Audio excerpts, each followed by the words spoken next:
Best moral stories.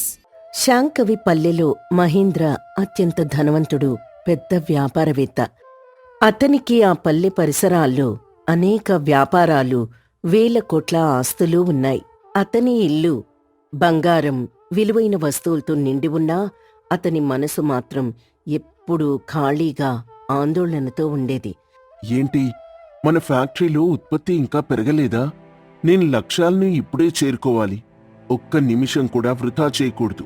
నా పోటీదారులు ముందుకు వెళ్తే నా గౌరవం ఏమవుతుంది? మహేంద్ర ఆందోళనగా కాఫీ తాగుతూ తన భార్య సుమిత్ర వైపు కూడా చూడలేదు. పక్కనే తన మధ్యతరగతి ఉద్యోగి అనంత నవ్వుతూ ప్రశాంతంగా తన పని చేసుకుంటున్నాడు. ఏమండి, కొంచెం విశ్రాంతి తీసుకోండి. ఈరోజు శుక్రవారం, కనీసం ఈ సాయంత్రమైనా వ్యాపార పనులు పక్కన పెట్టండి. మహేంద్ర విసుగ్గా, సుమిత్ర, నువ్వెప్పుడూ ఇలాగే మాట్లాడతావు. నేను విశ్రాంతి తీసుకుంటే నా వ్యాపారం ఎలా పెరుగుతుంది? విశ్రాంతంటే ఇప్పటి పనిని రేపటికి వాయిదా వేయడం. అది నాకిష్టం లేదు. ఏమండి, మనం ఎంత సంపాదించినా మీరు ప్రశాంతంగా లేకపోతే ఈ ధనమంతా వృథా కదా. మీకు నిద్ర కూడా సరిగ్గా పట్టడం లేదు. రాత్రిపూట కూడా మీరు వ్యాపార ఆలోచనలతో మేల్కొనే ఉంటున్నారు. అవును సుమిత్ర, నిద్ర పట్టడం లేదు. కానీ అది నా శరీరానికి అలవాటైపోయింది. నేను ప్రపంచంలో అత్యంత ధనవంతుణ్ణి కావాలి. ఆ లక్ష్యం కోసం నేను నా నిద్రను కూడా త్యాగం చేయగలను. మహేంద్ర ఆందోళనగా తన వ్యాపార కేంద్రానికి వెళ్ళాడు. అక్కడ అనంత తన భార్య రాజేశ్వర్తో చరవాణిలో నవ్వుతూ మాట్లాడుతున్నాడు. అనంత నవ్వుతూ, రాజేశ్వరి, నేనీరోజు కొంచెం ఆలస్యంగా వస్తాను. మన తోటలో మొలిచిన మల్లెపూల్ని తీసుకురావడం మర్చిపోకు. ఆ సువాసన చూస్తే నా మనసు ప్రశాంతంగా ఉంటుంది. ఆ తర్వాత మనం నది ఒడ్డున కూర్చొని మాట్లాడుకుందాం. మహేంద్ర అనంత వైపు చూసి, అనంత, నువ్వెప్పుడూ నవ్వుతూ ఇంత ప్రశాంతంగా ఎలా ఉంటావు? నువ్వు చిన్న ఉద్యోగివి. నీకు లక్ష్యాలంటూ లేవా? అనంత వినయంగా, అయ్యా, నాక్కూడా లక్ష్యాలున్నాయండి. కానీ నా లక్ష్యం నా ప్రశాంతతను నాశనం చేయకూడదు. నా వద్ద కొద్దిపాటి ధనం ఉన్నా నా భార్య ప్రేమ, రాత్రి నిశ్చింత నిద్రే నాకున్న సంపద. మహేంద్ర నమ్మలేక, ఇదంతా ఒట్టి మాట. నీ దగ్గర ఆస్తులుంటే నీక్కూడా నాలాగే ఒత్తిడి ఉంటుంది. ధనమనేది శాపాన్ని తెస్తుంది. ధనం శాపం కాదయ్యా. దాన్ని ఎలా ఉపయోగించాలో తెలియకపోతేనే అది శాపమవుతుంది. ధనం కోసం మనం పరుగు పెడితే మన జీవితంలో ప్రశాంతత దూరమవుతుంది. ఆ రాత్రి మహేంద్ర తీవ్రమైన నిద్రలేమి, ఒత్తిడి వల్ల ఆస్పత్రి పాలయ్యాడు. సుమిత్ర భయపడింది. వైద్యుడొచ్చాడు. మహేంద్ర గారికి విశ్రాంతి అవసరమమ్మా. వారి ఒత్తిడి స్థాయి చాలా ఎక్కువగా ఉంది. నిద్ర లేకపోవడం వల్ల శరీరం బలహీనపడింది. మీరు వ్యాపార పనులు కొన్నాళ్లు పక్కన పెట్టాలి. మహేంద్ర బలహీనంగా, చూడండి, నేను నా వ్యాపారాన్ని ఎలా పక్కన పెట్టగలను? మీ జీవితం కంటే ఏ వ్యాపారం గొప్పది కాదండి. ప్రశాంతత, నిద్ర మీ మొదటి అవసరాలు. వైద్యుడి సలహా మేరకు మహేంద్ర కొన్ని రోజుల పాటు పనిని పక్కన పెట్టాడు. కాని ఇంట్లో ఖాళీగా ఉన్న మనసులో ఆందోళన తగ్గలేదు. ఒకరోజు అనంత రాజేశ్వర్ని చూశాడు. వాళ్ళు పేదవాళ్లైనా చాలా సంతోషంగా ఉన్నారు. అది చూసి మహేంద్రకు జాలి, ఆశ్చర్యం కలిగింది. మహేంద్ర అనంతతో, అనంత, నువ్వు నిజంగా అదృష్టవంతుడివి. ఈ పేదరికంలో కూడా నువ్వెంతో సంతోషంగా ఉన్నావు. నీ ప్రశాంతత రహస్యమేంటి? అయ్యా, అదొక రహస్యం కాదు. సంతృప్తి, సహనం, ఇతరులతో పోలిక లేకపోవడం. నా జీవితంలో ఏది జరిగినా కూడా నేనెప్పుడూ ఆనందంగా అంగీకరించడం. ఇవే నా ప్రశాంతతకు నేను పెట్టుకున్న సూత్రాలు. మీరేమో ఎప్పుడూ భవిష్యత్తు గురించి ఆలోచిస్తూ వర్తమానాన్ని వృధా చేసుకుంటూ ఉంటారు. ఏమండి, అనంత చెప్పింది నిజమండి. మీరు దయచేసి ఎక్కడైనా దూరంగా ప్రశాంతంగా ఉన్న చోటికి వెళ్ళండి. మీ మనసుకి విశ్రాంతి అవసరం. మహేంద్రకు ఒక ఆలోచన వచ్చింది. ఎక్కడ ప్రశాంతత దొరుకుతుందో తెలుసుకోవడానికి అతను అరణ్యవాసిని, ఒక వృద్ధ సన్యాసిని కలవాలని నిర్ణయించుకున్నాడు. మహేంద్ర సుమిత్రతో, సుమిత్ర, నేను ప్రశాంతతను వెతకడానికి దూరంగా ఉన్న అడవి వైపు వెళ్తున్నాను.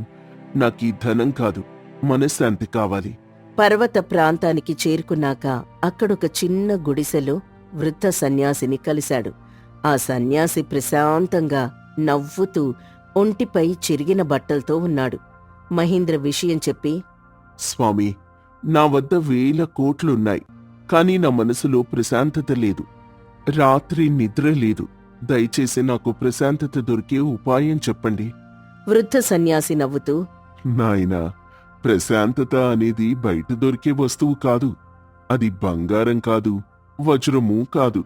అది నీలోనే ఉంది. మహేంద్ర ఆశ్చర్యంగా, నాలోనే ఉందా? మరెందుకు నాకు దొరకడం లేదు? ఎందుకంటే నువ్వు నిరంతరం నీ మనసుని వేరే వాడితో పోలుస్తున్నావు. నీవు ధనం గురించి, లక్ష్యాల గురించి, భవిష్యత్తు గురించి ఆలోచిస్తూ గడుపుతున్నావు. ఒక నెల రోజులు నా దగ్గరుండు, నేను చెప్పినట్టు చెయ్యి. మహేంద్ర ఒప్పుకున్నాడు. సన్యాసి మొట్టమొదటిగా అతనికొక పని అప్పగించాడు. నాయనా, నువ్వు నీ వద్ద ఉన్న విలువైన వస్తువులు, పట్టుదుస్తులు, చెప్పులు ఇక్కడుంచు.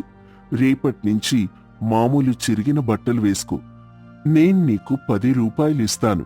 అవి తీసుకొని పక్కనే ఉన్న సంతకు వెళ్ళి వాటితో నీకు నచ్చిన పదార్థాలు కొనుక్కొనిరా. మహేంద్ర నమ్మలేక, 10 రూపాయలా? నా దగ్గర కోట్ల డబ్బుంది. నేను నా విలాసవంతమైన రథంలో వెళ్ళగలను. ప్రశాంతతను కోరుకుంటే నేను చెప్పినట్టు చెయ్యి. మహేంద్ర చెరిగిన బట్టలు వేసుకుని 10 రూపాయలు తీసుకుని పక్కనే ఉన్న సంతకు వెళ్ళాడు. అంతకుముందు అందరూ అతన్ని గౌరవించేవారు, కాని ఇప్పుడెవ్వరూ అతన్ని పట్టించుకోలేదు. మహేంద్ర తనలో తనే ఇలా అనుకున్నాడు. నా దగ్గర ఎంతో ధనం ఉంది, కానీ ఈ రూపంలో ఎవ్వరూ నన్ను పట్టించుకోవటం లేదు. ఆ సమయంలో మహేంద్రకి అనంత్ చెప్పిన మాటలు, వైద్యుడు చెప్పిన మాటలు గుర్తుకొచ్చాయి. మహేంద్ర 1 కిలోమీటర్ దూరం నడిచాడు. ఎండలో నడవడంతో అతనికి బాగా అలసట, దాహం వేసింది. కొంచెం నీరు దొరికితే బాగుండు అనిపించింది. చివరికొక చిన్న నది ఒడ్డుకు చేరి దాహం తీర్చుకున్నాడు. అప్పుడు కలిగిన సంతృప్తి, ఆనందం అతనికి ఇంతకు ముందు ఏనాడూ కలగలేదు. ఆహా, ఎంత ప్రశాంతంగా ఉంది! ఈ స్వచ్ఛమైన గాలి, నీరు, నిశ్శబ్ద వాతావరణం చాలా ఆనందంగా ఉంది. ఈ సంతృప్తికి కోట్ల ధనం కూడా సరిపోదు. రాత్రయ్యేసరికి సన్యాసి వద్దకు చేరుకున్నాడు. అప్పుడు వృద్ధ సన్యాసి మహేంద్రతో ఇలా అన్నారు. నాయనా, ఈ రోజు నీకు నిద్ర బాగా పడుతుంది. ప్రశాంతంగా పడుకో. మహేంద్ర నిజంగా ఆ రాత్రి చాలా ప్రశాంతంగా, నిశ్చింతగా పడుకున్నాడు. తెల్లవారుజామున మేల్కొని కొత్త ఉత్సాహంతో సన్యాసిని కలిశాడు. స్వామి, ఈ రోజు నాకు చాలా బాగా నిద్ర పట్టింది. నా మనసు చాలా తేలికగా, ప్రశాంతంగా ఉంది. నాకు చాలా ఆనందంగా ఉంది. వృద్ధ సన్యాసి నవ్వుతూ, అదంతా ఎలా జరిగిందనుకుంటున్నావు? నువ్వు కోట్లు సంపాదించలేదు కదా. లేదు స్వామి, ఈరోజు నేను నా శరీరానికి, మనసుకు కావలసిన ప్రశాంతతనిచ్చాను. 10 రూపాయలతో సంతృప్తి పట్టం నేర్చుకున్నాను. ఎండలో నడిచి అలసట తీర్చుకోవడానికి కావలసిన నీటిని తాగినప్పుడు కలిగే ఆనందమే అసలైన సంపద అని తెలుసుకున్నాను. నేనింతకుముందు విపరీతమైన ఒత్తిడితో భవిష్యత్తు గురించి ఆందోళన పడుతూ జీవించాను. అందుకే ప్రశాంతత నా నుండి దూరమైంది. ప్రశాంతత అంటే ఇదే నాయనా. నీవు ధనవంతుడివి కావచ్చు, కాని నీవు ఇతరులతో పోలిక ఆపాలి. నీకు దొరికిన అదృష్టాన్ని ఆస్వాదించాలి. వర్తమానంలో జీవించాలి. నీ మనసుని నియంత్రించుకోవాలి. అప్పుడే నీకు ప్రశాంతత లభిస్తుంది. ప్రశాంతత అనే గొప్ప జ్ఞానాన్ని తీసుకొని పల్లెకు తిరిగి వచ్చాడు. అతను తన ఆస్తిని, ధనాన్ని తగ్గించుకోలేదు, కాని వాటిని ఆందోళన కోసం కాకుండా సంతోషం, దాతృత్వం కోసం ఉపయోగించడం మొదలుపెట్టాడు. మహేంద్ర తన భార్యతో, అనంత రాజేశ్వర్తో కలిసి సాయంత్రం ప్రశాంతంగా మాట్లాడుకుంటున్నారు. ఇప్పుడు మహేంద్ర ముఖంలో ప్రశాంతమైన చిరునవ్వు ఉంది. సుమిత్ర, ఇప్పుడు నా వద్ద ధనం ఉంది, ప్రశాంతత కూడా ఉంది. అనంత, నువ్వు నాకు గురువువి. నాకసలైన జీవిత రహస్యాన్ని నేర్పించావు. యాండి, మీరు నిజంగా మారారు. ఈ ప్రశాంతతే మనకు అత్యంత పెద్ద సంపద అన్నది సుమిత్ర. ఈ కథ వల్ల మనకు తెలిసే నీతి ఏంటంటే, ధనం, సంపద జీవితంలో సౌకర్యాన్ని ఇవ్వగలవు, కాని ప్రశాంతతను ఇవ్వలేవు. ప్రశాంతత అనేది మన మనసులో ఉండే సంతృప్తి, వర్తమానాన్ని ఆస్వాదించటం, ఇతరులతో పోలికను మానేయడం ద్వారా లభిస్తుంది. ప్రశాంతత లేని జీవితం ఎన్ని కోట్ల ధనం ఉన్నా నిస్సారంగానే ఉంటుంది. శ్రమపురం అనే పల్లెటూరులో సుబ్బయ్య, రామయ్య కట్టెల వ్యాపారం చేసేవారు. ఇద్దరూ పేదరికంలోనే ఉన్నారు. కాని వారి పని విధానాల్లో చాలా తేడా ఉండేది. రామయ్య రోజూ ఉదయం సూర్యుడు రాకముందే అడవిలోకి వెళ్లి సాయంత్రం చీకటి పడే వరకు గొడ్డలతో కష్టపడి చెట్లు కొట్టి కట్టెలు తీసుకొచ్చేవాడు. సుబ్బయ్య మాత్రం ఉదయం కొంచెం ఆలస్యంగా అడవికెళ్లి ఏ చెట్లు నరకాలో, ఏవి తేలిగ్గా ఉంటాయో తెలివిగా గమనించి ఆ తర్వాతే పని మొదలుపెట్టేవాడు. ఒకరోజు రామయ్య ఊర్లో కూలీ అయిన తనకు సహాయం చేసే బాలయ్యతో కలిసి కష్టపడి చెట్లు నరుకుతూ చెమట కారుస్తూ ఇలా అంటాడు. బాలయ్య, చూసావా, ఉదయం నుండి సాయంత్రం వరకు కష్టపడితే కాని మనకు 4 రూపాయలు దొరకవు. ఈరోజు కూడా బాగా కష్టపడ్డాను. నా ఒళ్ళంతా నొప్పులు పుడుతున్నాయి.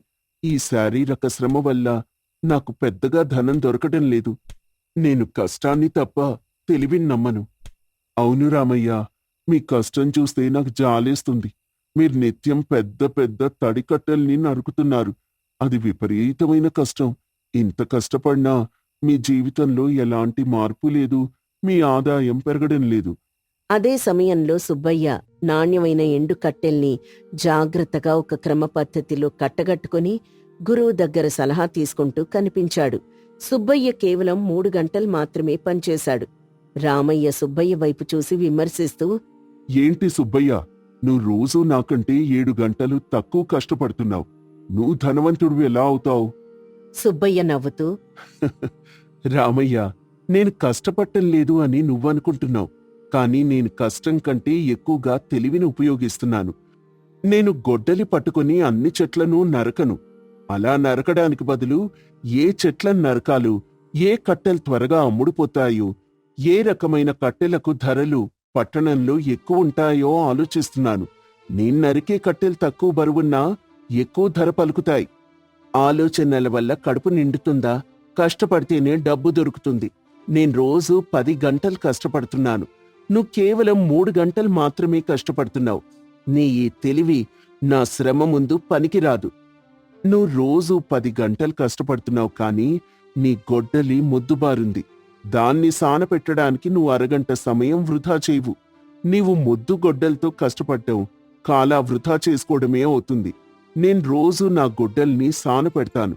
దానివల్ల నేను తక్కువ శక్తిని ఉపయోగించి తక్కువ సమయంలో ఎక్కువ కట్టెలను నరకగలుగుతాను. తెలివైన కష్టం తక్కువ సమయం తీసుకుంటుంది. అది మన శక్తిని, సమయాన్ని ఆదా చేస్తుంది. రామయ్య విసుగ్గా అహంకారంతో, ఇదంతా నీ తెలివి ప్రదర్శన. గొడ్డలి సాన పెట్టడం అనేది పెద్ద తెలివేం కాదు. నువ్వు కష్టపడటం లేదు. నువ్వొక సోమరిపోతువి. సుబ్బయ్య తన గురువు దగ్గర ఆ రోజు అడవిలో ఏ రకమైన కట్టెలు ఏ ధరలకు అమ్మితే ఎక్కువ లాభం వస్తుందో తెలుసుకున్నాడు. ముఖ్యంగా చలికాలం వస్తున్నందున కట్టెలను నిల్వ చేసే ప్రణాళిక గురించి సలహా తీసుకున్నాడు. సుబ్బయ్య భార్య లక్ష్మి, ఏవండి, మీరీ రోజు తక్కువ కష్టపడినా మనకి మంచి ఆదాయం వచ్చింది.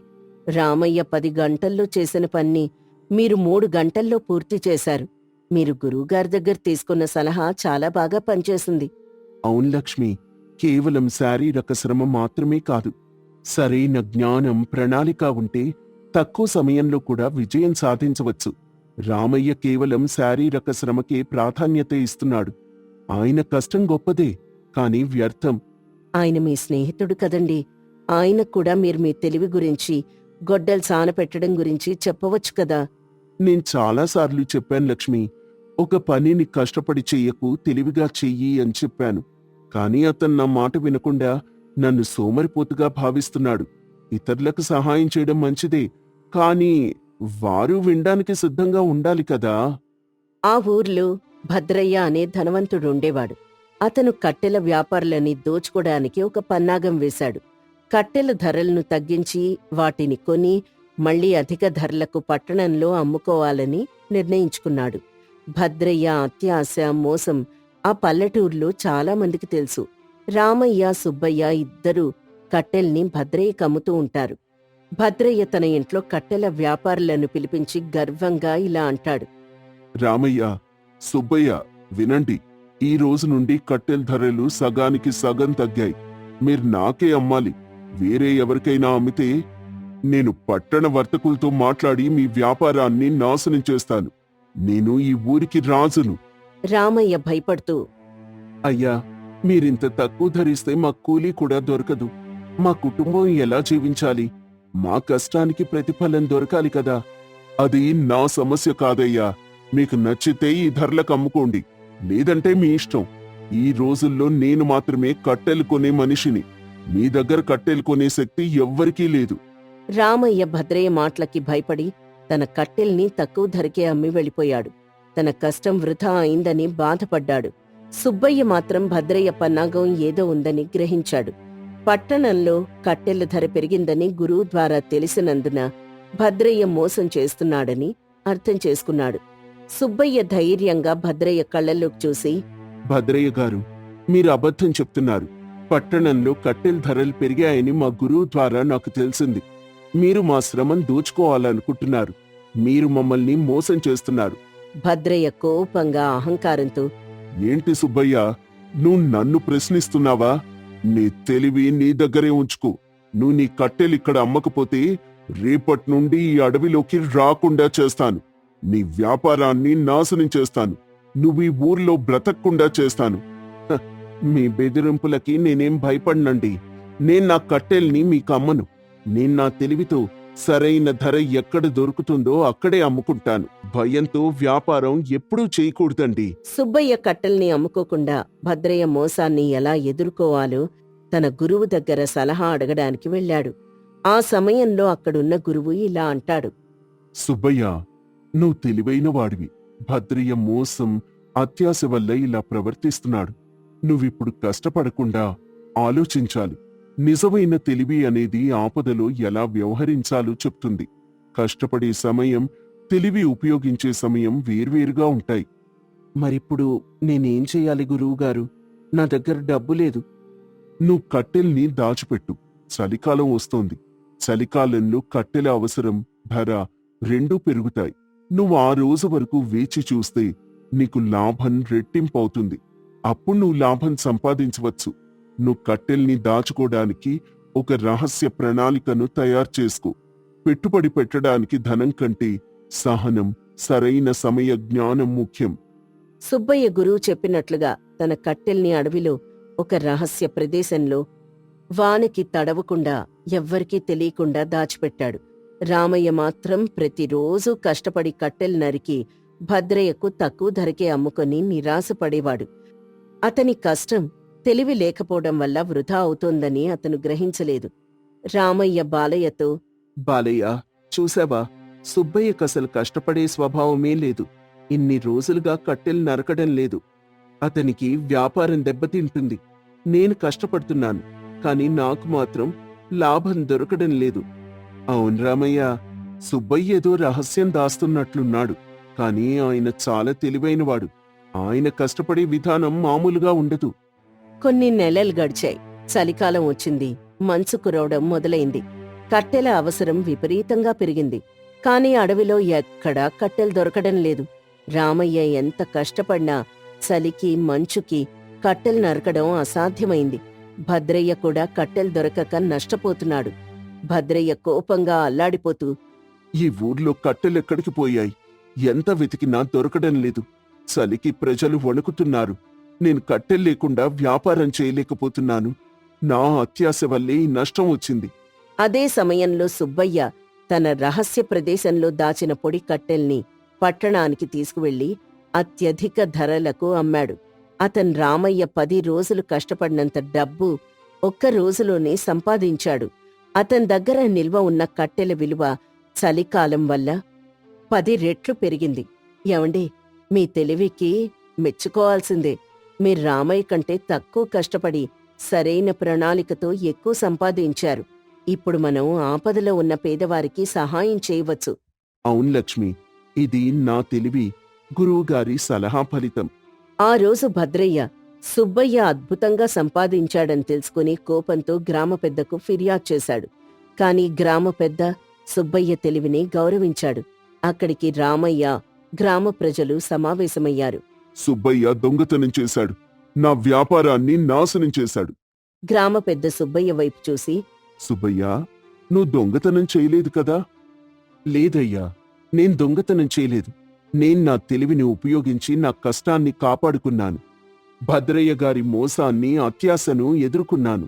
తెలివనేది కష్టపడటంలో కాదు, సరైన సమయంలో సరైన నిర్ణయం తీసుకోవడంలో ఉంటుంది. అదే సమయంలో అక్కడున్న రామయ్య సుబ్బయ్య తెలివిని చూసి పశ్చాత్తాపడ్డాడు. రామయ్య సిగ్గుతో చేతులు జోడించి, సుబ్బయ్య, నన్ను క్షమించు. నేను నిన్ను సోమరిపోతుగా భావించాను. నేను నిత్యం గొడ్డల్ని సానపెట్టకుండా కష్టపడితే సరిపోతుందని అనుకున్నాను. నా తెలివి తక్కువతనం వల్ల నేను నష్టపోయాను. నువ్వు నా కళ్ళు తెరిపించావు. రామయ్య, నువ్వు నా స్నేహితుడివి. కష్టం ముఖ్యం, కాని కష్టానికి తెలివి, సరైన ప్రణాళిక, సమయానికి జ్ఞానం తోడైతే విజయం లభిస్తుంది. నువ్వు నీ గొడ్డల్ని సానపెట్టడానికి గంట కేటాయిస్తే నువ్వు 10 గంటల్లో చేసే పన్ని 3 గంటల్లో చేయగలవు. అదే నిజమైన తెలివి. అవును సుబ్బయ్య, ఈ రోజు నుండి నేను కూడా తెలివిగా కష్టపడతాను. నువ్వు నాకు దారి చూపించావు. ఇకపై నేను కూడా నా గొడ్డల్ని సానపడతాను. సుబ్బయ్య ఆ రోజు నుండి రామయ్యకు వ్యాపారంలో సలహాలిచ్చాడు. భద్రయ్య మోసం, అత్యాశ వల్ల తన గౌరవాన్ని, వ్యాపారాన్ని కోల్పోయాడు.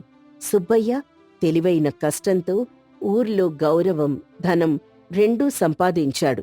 ఈ కథ వల్ల మనకు తెలిసే నీతి ఏంటంటే, కేవలం శారీరక కష్టం మాత్రమే కాదు, కష్టానికి తెలివి, సరైన ప్రణాళిక, ముందు చూపు తోడైతేనే విజయం లభిస్తుంది.